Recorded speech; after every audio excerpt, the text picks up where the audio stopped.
사랑하는 성도 여러분, 어제부터 우리 교회는요, 교회학교 여름 성경학교를 진행 중입니다. 우리 이미아 선교사님과 그리고 사모가 함께 협력하여서 지금 여름 행사를 치르고 있습니다. 우리 교회가 처음으로 이런 역사적인 사역을 하게 되어서 얼마나 감사한지 모릅니다.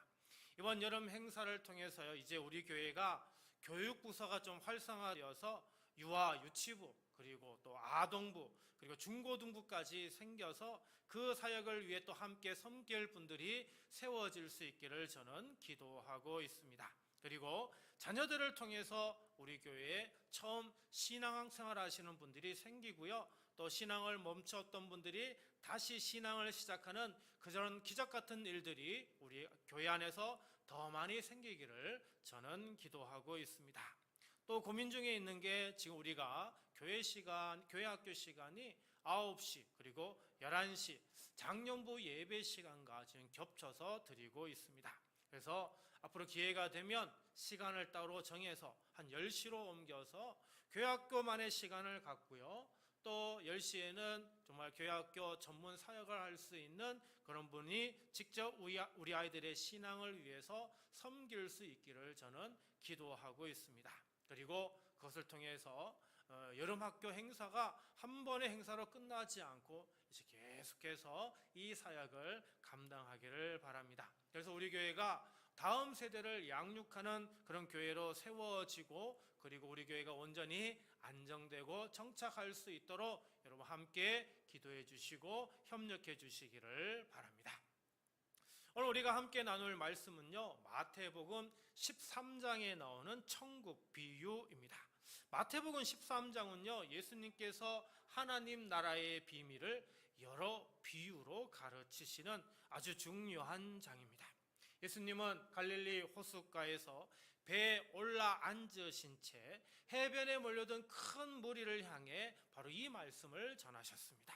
당시 유대인들은 하나님 나라를 기다리고 있었죠. 그러나 많은 사람들이 생각한 하나님 나라는 정치적 회복이나 민족적 영광, 눈에 보이는 강력한 왕국으로 오는 것을 기대하고 있었습니다.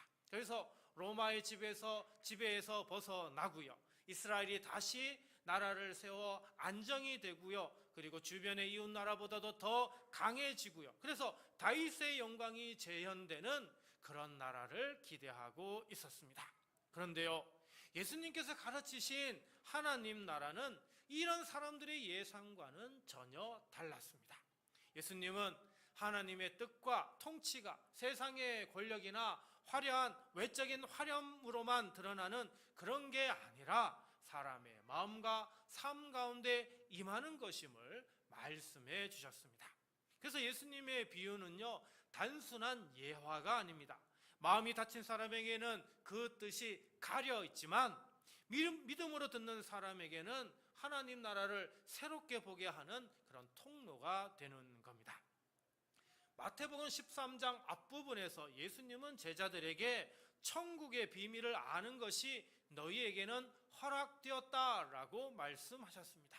이것은 하나님 나라를 깨닫는 일이 단순한 지식의 문제가 아니라는 겁니다. 하나님께서 열어주셔야만 볼 수 있는 은혜의 문제라고 하는 것을 말씀해 줍니다. 흥미로운 것은 오늘 본문 5가지 비유는요, 별도의 해석 없이 그대로 마무리되는 걸 볼 수 있습니다. 겨자씨를 심는 농부, 밀가루 반죽에 누룩을 넣는 여인, 밭을 갈다가 보화를 발견한 사람, 좋은 진주를 구하러 다니는 상인, 그물을 던져 물고기를 건지는 이 어부의 모습은 그 시대의 사람이라면 누구나 한 번쯤 보고 겪었을 삶의 장면들이었기 때문에 이 비유에 대해서 해설 없이 아무 설명 없이 우리가 충분히 짐작할 수가 있는 겁니다. 예수님의 이 5가지 비유는요, 길지가 않습니다. 그러나 그 안에는 하나님 나라에 대한 우리의 생각을 바꾸는 깊은 메시지가 담겨 있습니다. 예수님은 우리가 익숙하게 생각하는 세상의 기준을 내려놓고요, 하나님 나라를 하나님의 방식으로 바라보게 하십니다. 오늘 우리도 이 5가지 비유 앞에 제자들처럼 서 있습니다. 말씀을 통해 그 안에 감추어진 천국 복음의 참모습을 오늘 이 시간 함께 살펴보고자 합니다. 먼저 복음은요, 잘합니다. 31절과 32절 말씀 봅니다. 또 비유를 들어 이르시되 천국은 마치 사람이 자기 밭에 갖다 심은 겨자씨 한 알 같으니 이는 모든 씨보다 작은 것이로되 자란 후에는 풀보다 커서 나무가 되매 공중의 새들이 와서 그 가지에 깃들이느니라. 자, 예수님 당시 사람들에게 겨자씨는요, 지극히 작은 것이라는 관용적인 표현이었습니다. 여러분, 겨자씨를 실제로 보신 적이 있으십니까? 저는 실제로 본 적이 있습니다. 바로 화면에 나오면 손바닥에 겨자씨 한 알이 있는데 제가 봤던 건 저거보다도 훨씬 더 작은 겨자씨였습니다. 손바닥에 올려놓으면요, 진하게 어떻게 저렇게 점처럼 보이는데 제가 봤던 건 올려놓아도 이게 먼지인지조차도 제대로 분간이 안 되는 그런 정도의 크기였습니다. 씨가 맞나 할 정도로 점 하나보다 어쩌면 더 작아 보이는 그런 씨였습니다. 그런데 예수님은 바로 이 작은 겨자씨 하나를 하나님 나라에 비유하십니다.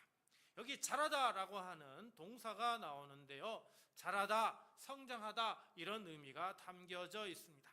중요한 것은 겨자씨가 스스로 커 보이려고 애쓴 게 아니라 그 안에는 생명이 있기 때문에 자란다라고 하는 것이죠. 겉으로는 작아 보여도요, 그 안에 생명이 있으면 자라는 것입니다. 여러분, 복음도 그렇습니다. 처음에는 한 사람의 마음에 심긴 말씀 한 구절로만 보일 수 있습니다. 눈물로 드린 짧은 기도처럼 보일 수도 있습니다. 누군가에게 건넨 작은 사랑의 말 한마디 정도로만 생각할 수 있습니다. 그러나 그 안에 하나님의 생명이 있으면 그것은 절대 헛되지 않는다라는 것입니다. 여러분, 예수님의 사역도요, 처음에는요, 그렇게 보잘것없고 작게 보였습니다. 예수님은 로마의 궁전에서 시작하지 않으셨습니다. 예수님은 예루살렘의 권력 중심에서 시작하지도 않으셨습니다. 저 이방의 변방이라 불리던 아주 초라한 갈릴리, 거기에도 아주 작은 마을에서 시작하셨습니다. 예수님을 따르던 사람들도요, 세상적으로 대단한 권력자들이 아니었습니다. 당시에 미천하게 보였던 어부가 있었고요, 세리도 있었고요, 이름 없이 주님을 따르던 그 사람들은 평범하지 못한 천하디 천한 사람들이 더 많이 있었습니다. 그러나 그 작아 보이는 시작 안에 하나님 나라가 임하고 있었습니다. 십자가는 세상 눈에는 실패처럼 보였지만 하나님은 그 십자가를 통해서 죄인을 구원하셨습니다. 부활하신 주님은 복음이 결코 죽지 않는 생명임을 보여주셨죠. 여러분, 사도행전을 보시면 예루살렘에 있는 그 다락방에 100여 명, 120여 명의 사람들이 모여서 기도를 하고 성령을 받고 난 이후에 하루에 수천 명씩 더해지는 놀라운 역사가 있었음을 기록하고 있습니다. 겨자씨처럼 작았던 그 시작 안에 하나님의 생명력이 담겨 있으면 이런 놀라운 변화가 일어나는 것입니다. 예수님은 이어서 누룩 비유를 말씀하십니다. 33절입니다. 또 비유로 말씀하시되 천국은 마치 여자가 가루 서말 속에 갖다 넣어 전부 부풀게 한 누룩과 같으니라.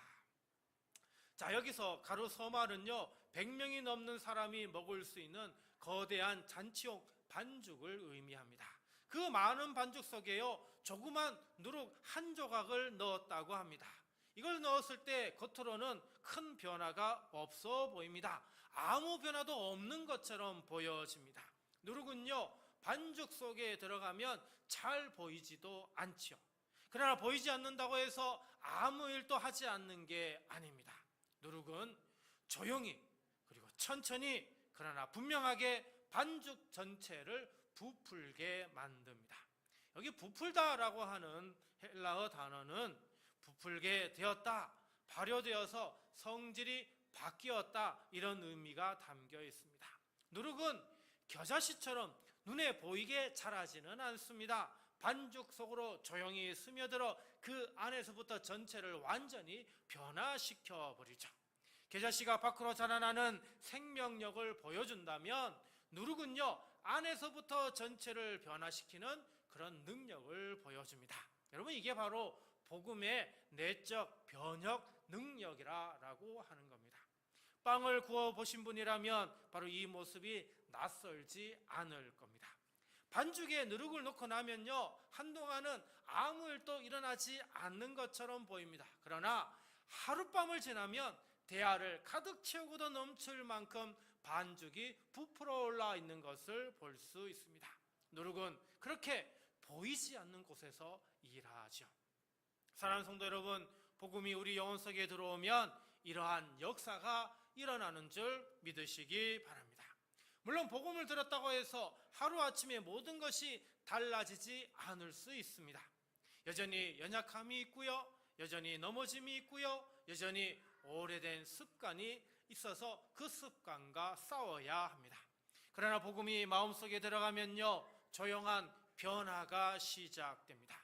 지금은 아무것도 아닌 것처럼 보여도 염려가 기도로 바뀌고요, 자기중심적인 삶이 주님을 바라보는 삶으로 바뀌고요, 마음이 조금씩 용서로 바뀌게 됩니다. 이것이 바로 복음의 능력입니다.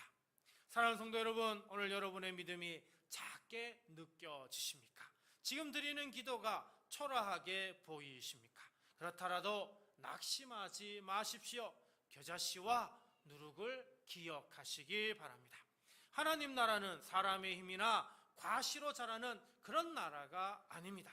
하나님 나라는 하나님의 생명으로 자라는 나라입니다.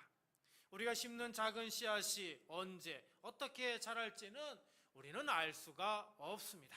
그러나 그 씨앗을 자라게 하시는 분은 우리가 아니라 하나님이십니다.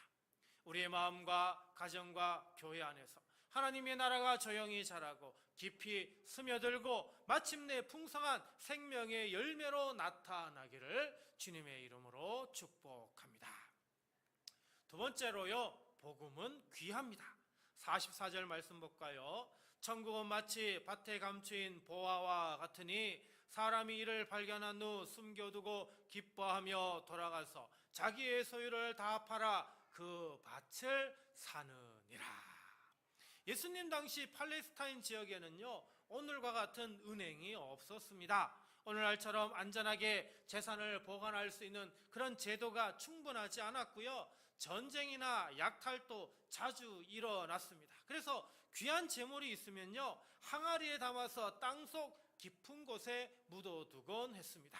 그러다 그 재물의 주인이 세상을 떠나면요, 보화는 아무도 모른 채 밭속에 그대로 남게 됩니다. 오늘 본문의 사람은요, 남의 밭을 갈다가 뜻밖의 그런 보화를 발견한 겁니다. 세상 사람들의 눈에 그 밭은요, 그저 평범한 밭이었죠. 남들은 밭을 매면서도 보화를 보지 못하고 흙만 밟고 지나쳤을 뿐입니다. 예수님께서 지금 이 비유를 강조하시는 것은 보화를 발견한 사람이 그 가치를 알고 모든 것을 걸었다는 것을 강조하고 있습니다. 천국 복음도 그렇습니다. 세상 사람들의 눈에는요, 예수 믿는 일이 그저 하나의 종교 생활처럼 보일 수 있습니다. 주일마다 예배드리고요, 말씀을 듣고요, 기도하고 섬기는 이런 삶이 특별해 보이지 않을 수도 있습니다. 때로는 이렇게 생활하는 것이 손해처럼 보일지도 모릅니다. 그러나 성령님의 조명하심으로 영안이 열리게 되면 예수 그리스도를 발견한 사람에게 복음은요, 무엇과도 바꿀 수 없는 인생 최고의 보화가 되는 것입니다. 예수 그리스도 안에 죄사함이 있고요, 영원한 생명이 있고요, 하나님 자녀가 되는 은혜가 있음을 알게 되면 이전에 귀하게 여기던 것들을 이제는 다시 보게 되는 것입니다. 45절과 46절입니다.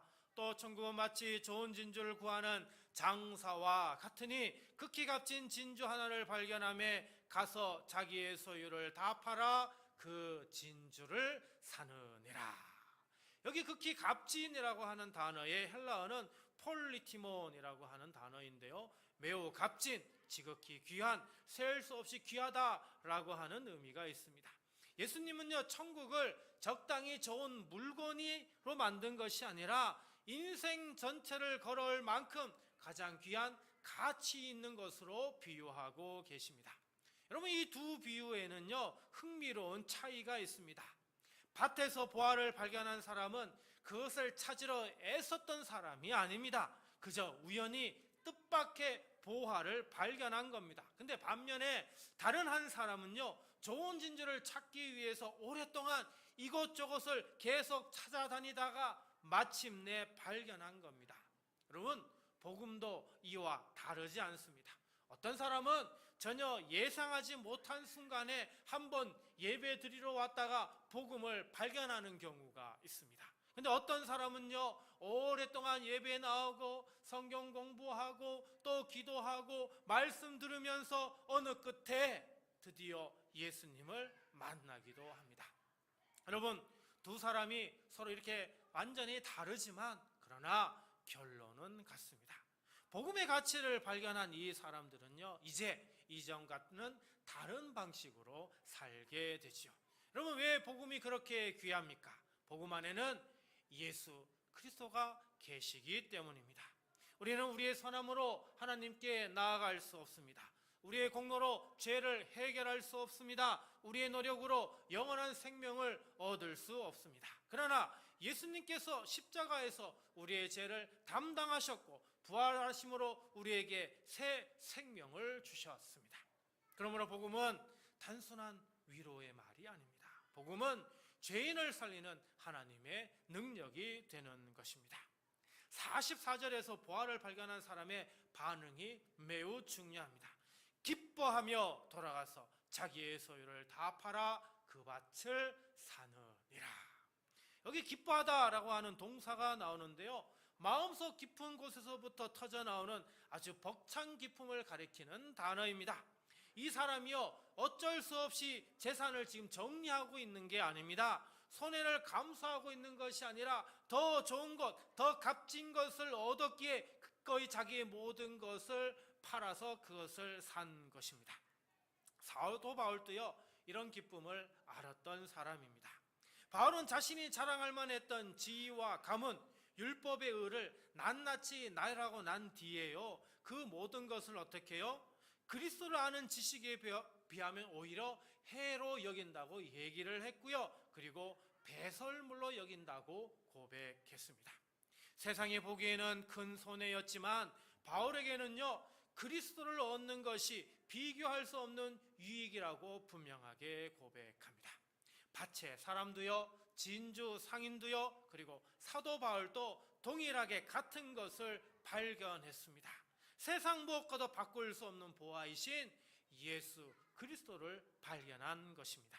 사랑하는 성도 여러분, 참된 신앙은 복음 때문에 죄의 습관을 내려놓아야 하고요, 세상의 욕심을 내려놓아야 하고요, 내 고집과 자랑을 내려놓아야 합니다. 그러나 그것은 단순히 손해보는 게 아닙니다. 더 귀한 예수님을 얻는 길입니다. 우리가 예수 그리스도를 믿는다는 것은 세상의 무언가와 하나님 나라를 저울질하는 게 아닙니다. 하나님 나라를 진짜로 발견한 사람에게는 세상 그 무엇도 비교할 수 없는 기쁨이 있는 것이죠. 사랑하는 성도 여러분, 예수 그리스도 안에 있는 구원의 은혜가 우리의 가장 큰 보화인 줄 믿으시기 바랍니다. 오늘 우리 마음에 복음의 가치가 더 선명해지고요, 더 귀한 것을 발견한 기쁨으로 주님을 따르는 그런 은혜가 있기를 주님의 이름으로 간절히 축복합니다.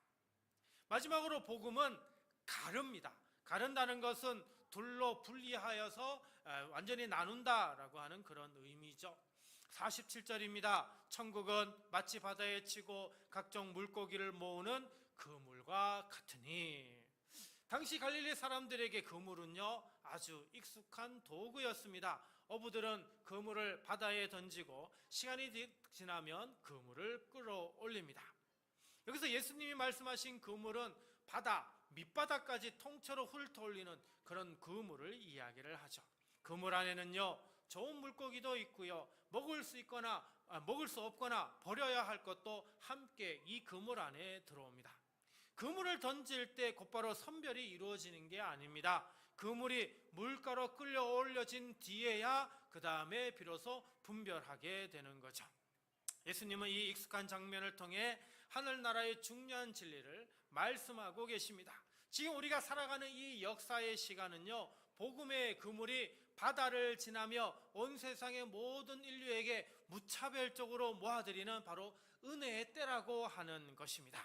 하나님은 누구나 주께 나와 구원을 얻도록 은혜의 초청으로서의 그물을 넓게 펼쳐 놓았다라고 하는 거죠.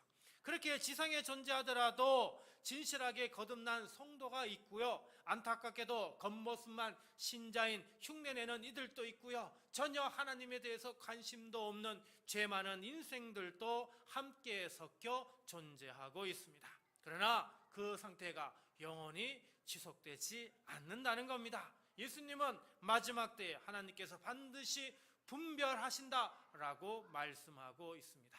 48절입니다. 그물에 가득함에 물가로 끌어내고 앉아서 좋은 것은 그릇에 담고 못된 것은 내버리느니라. 여기서 중요한 것은요, 선별이 그물을 던지는 동안에 있는 게 아니고요, 그물이 물가로 끌려 나온 다음에야 이루어진다라고 하는 것입니다. 그렇습니다. 지금 당장 모든 것이 분명히 드러나지 않습니다. 악한 사람이 형통해 보일 수 있고요, 믿음 없는 사람이 아무 문제 없이 사는 것처럼 보일 수 있습니다. 반대로 믿음으로 사는 사람이 손해보고요, 그리고 기다리고요, 그리고 눈물 흘리는 것처럼 보일 수 있습니다. 그러나 성경은 마지막이 있다고 분명히 말씀합니다. 하나님께서 보시는 날이 있고요, 하나님께서 구별하시는 날이 있습니다. 49절입니다. 세상 끝에도 이러하리라. 천사들이 와서 의인 중에서 악인을 갈라내어. 여기 갈라내다라고 하는 동사가 중요한데요, 애매하게 나눈다 이 정도가 아니고요, 경계를 그어서 확실하게 떼어 놓는다, 오차 없이 정확하게 구별해낸다, 이런 의미가 담겨져 있습니다. 바다 위에서는요, 좋은 물고기와 못된 물고기가 뒤섞여 있을 수 있지만 물가에 이르러서는 분별을 통해서 단 한 마리도 잘못 분류되지 않는다라는 겁니다. 마찬가지로 복음은 모든 사람에게 열려있는 은혜의 초청입니다. 그러나 동시에 복음은 사람을 분명히 드러내는 기준이 되는 것이죠. 복음을 들었는가, 그게 중요한 것이 아니고요, 그 복음 앞에서 회개하고 믿음으로 주님께 나아왔는가, 이게 중요한 것입니다. 사랑하는 성도 여러분, 교회 안에 있다는 사실만으로 마지막 안전이 보장된 게 아닙니다.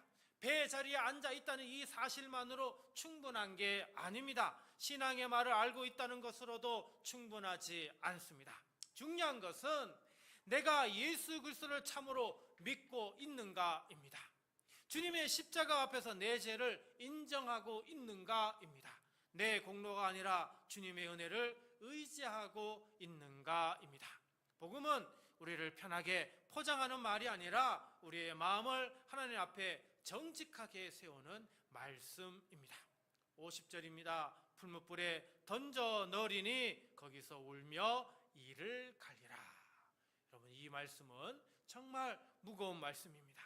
그러나 우리를 사랑하게 해주시는 경고의 말씀입니다. 의사가 병을 숨기지 않고 말해줘야 환자가 살 길을 찾듯이 주님은 마지막 심판의 현실을 숨기지 않으십니다. 그러나 이 말씀은 우리를 절망시키기 위한 말씀이 아닙니다. 아직 지금은 은혜의 시간이 있기에, 아직 말씀을 들을 수 있기에, 아직 회개하고 주님께 돌이킬 수 있기에 지금 우리가 해야 되는 것은 참된 믿음으로 서 있어야 한다는 말씀입니다. 참된 믿음으로 서 있어야 한다는 우리 주님의 부르심의 말씀인 것이죠. 예수님은 마지막에 제자들에게 이 모든 것을 깨달았느냐라고 물으셨습니다. 천국의 비밀을 들은 사람은 듣는 데서 끝나지 않고 그 말씀을 깨닫고 삶으로 응답해야 합니다. 사랑하는 성도 여러분, 오늘 이 말씀 앞에서 우리 믿음이 이름뿐인 믿음이 아니라 회개와 순종의 열매로 확인되는 참된 믿음이 되기를 간절히 바랍니다. 오랫동안 예배는 빠지지 않고 드리지만 정작 말씀 앞에서 자신의 삶을 한 번도 돌아보지 않는 신앙이 되지 않도록 우리 자신을 살펴야 합니다. 겉모습의 신앙에 머물지 마시고 오늘 내 삶을 정직하게 돌아보십시오. 마지막 날 버려지는 자가 아니라 주님의 은혜 안에 붙들린 자로 서게 되길 바랍니다. 마지막 그날 우리 모두가 예수 그리스도의 십자가와 부활을 믿는 그 믿음 안에서 하나님께 속한 백성으로 끝까지 굳게 서기를 주님의 이름으로 축복합니다. 사랑하는 성도 여러분, 오늘 우리는 마태복음 13장에 감춰진 천국 복음의 비밀을 함께 살펴보았습니다. 먼저 천국 복음은요, 세상의 눈에는 작아 보일 수 있습니다. 겨자씨처럼 작고 누룩처럼 보이지 않게 시작될 수 있습니다. 그러나 복음 안에는 뭐가 있다고요? 하나님의 생명이 있다고요. 하나님께서 심으신 복음은 반드시 자라고요. 성령께서 역사하시는 복음은 우리의 삶을 조용히 변화시킵니다. 그러므로 우리는 작은 믿음, 작은 기도, 작은 이 순종을 결코 가볍게 여기지 말아야 합니다. 또한 천국 복음은 세상 그 무엇보다 귀합니다. 밭에 감춘 보화처럼, 극히 값진 진주처럼 복음은 우리 인생 전체를 걸 만큼 가장 귀한 하나님의 선물입니다. 그러므로 우리는 억지로 신앙생활을 하는 그런 사람이 아니라 더 귀한 것을 발견한 기쁨으로 주님을 따르는 사람이 되어야 합니다. 그리고 마지막으로 천국 복음은 마지막 날 모든 것을 분명히 드러냅니다. 지금은 좋은 것과 못된 것이 함께 섞여 있지만, 그러나 그물이 물가로 끌려 나오는 날 하나님은 반드시 의인과 악인을 구별하십니다. 그러므로 우리는 겉모습의 신앙에 머물지 않고요, 복음함에서 참된 믿음으로 서야 합니다. 사랑하는 성도 여러분, 천국 복음의 비밀은 멀리 있는 이야기가 아닙니다. 오늘 우리 마음에 심겨 자라야 할 말씀이고요, 오늘 우리 삶의 중심에 붙들어야 할 가장 귀중한 보화이고요, 오늘 우리의 믿음을 정직하게 점검하게 하는 주님의 부르심입니다. 우리 안에 심긴 복음이 하나님의 생명으로 자라나기를 축복합니다. 예수 그리스도를 가장 귀한 보화로 붙드는 믿음이 회복되기를 바랍니다. 말씀을 깨닫고 삶으로 응답하는 천국 제자로 살아가기를 바랍니다. 마지막 날 하나님 앞에서 주님 은혜 안에 붙들린 백성으로 서게 되시기를 주님의 이름으로 간절히 축원합니다.